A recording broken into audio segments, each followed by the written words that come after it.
semua. Hai. Semua sihat?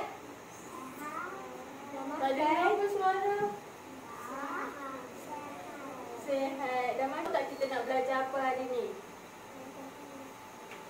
Tak tahu. Hari ni kita nak belajar pasal warna. Siapa dah kenal warna? Warna apa? Main dulu. Tapi semua kena bangun. Bangun. Kepala bahu lutut kaki, lutut kaki. Kepala bahu lutut kaki, lutut kaki. Mata, telinga, mulut dan hidung. Kepala bahu lutut kaki, lutut kaki. Yeay. Okey. Penat tak? Siapa tahu pasal warna campuran? Kalau warna contoh, warna merah campur biru, jadi warna apa? Salah, warna ungu. Dengar ni. Okay, macam ni. Kalau merah tambah campur dengan warna biru, jadi warna purple. Okey, merah campur biru, warna ungu. Okey.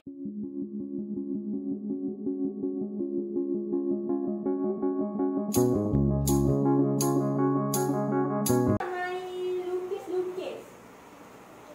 Tapi sebelum tu kita kena tengok dulu campuran warna. Boleh?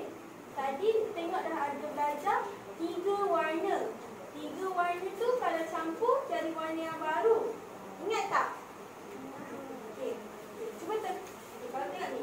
Merah kalau campur dengan biru jadi warna apa? Siapa ingat? Merah campur dengan biru. Warna apa ni? Purple.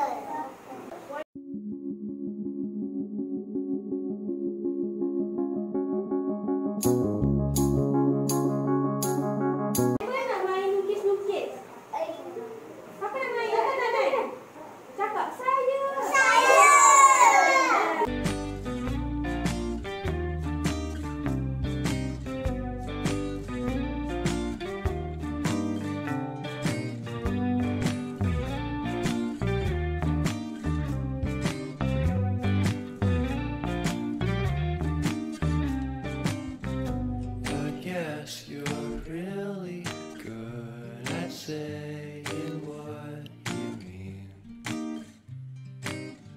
Suppress my feelings good. Kita dah belajar apa?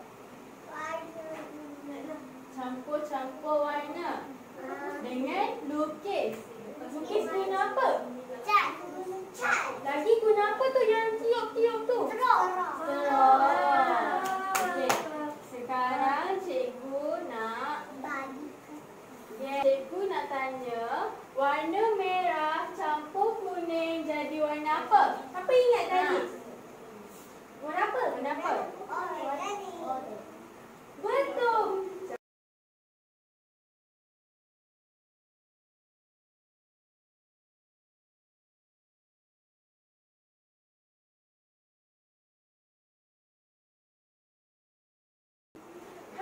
Tadi kita belajar pasal apa tadi?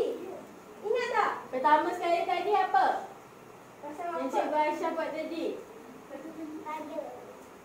Warna campur. Warna. Okey, terima kasih semua.